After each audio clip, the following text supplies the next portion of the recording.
நீங்க திரைப்படத்துக்கு 100வது நாள் கொண்டாடலாம், அரசாங்கத்துக்கு எப்படி 100வது நாள் கொண்டாடலாம்?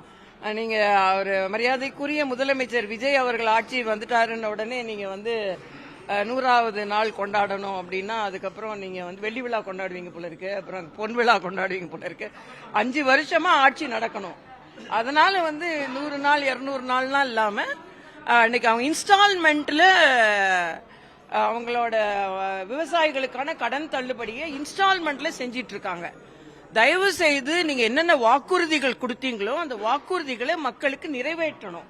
இல்லைன்னா மக்களுக்கு நம்பிக்கை வராது. இல்லைன்னா நம்ம வாக்குறுதி கொடுக்கலாம், வெற்றி பெறலாம், அதுக்கப்புறம் நாம எப்படி வேணாலும் மக்களை ஏமாத்தலான்னு இருக்கக்கூடாது. நீங்க என்னென்ன வாக்குறுதிகள் கொடுத்தீங்களோ மகளிர் உரிமை தொகை அதிகரிக்கணும், அதே மாதிரி வேலையில்லா பட்டதாரிகளுக்கு 4000 ரூபாய் கொடுக்கறேன்னு சொன்னீங்க, மடிக்கணினி கொடுக்கணும். ஆக இன்னும் கொஞ்சம் அனுபவபூர்வமாக கன்ஸ்ட்ரக்டிவா இருக்கணும்.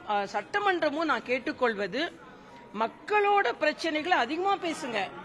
நீ எவ்வளவு நிலம் வச்சிருக்க, நான் எவ்வளவு நிலம் வச்சிருக்கேன், நீ லாட்டரியில் எவ்வளவு வாங்கின, நான் லாட்டரியில் எவ்வளவு வாங்கினேன், அதே மாதிரி நான் எத்தனை கார் வச்சிருக்கேன், நீ கார் வச்சிருக்க, இப்படிதான் போய்கொண்டு இருக்கிறது.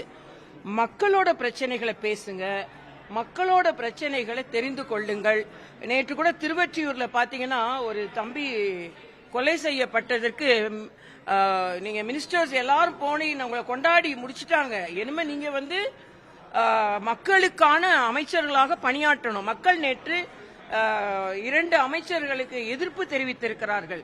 அதனால எனது தாழ்மையான கருத்து, இது கொண்டாட வேண்டிய நேரம் இல்லை, மக்களுக்காக பணியாற்றக்கூடிய நேரம்.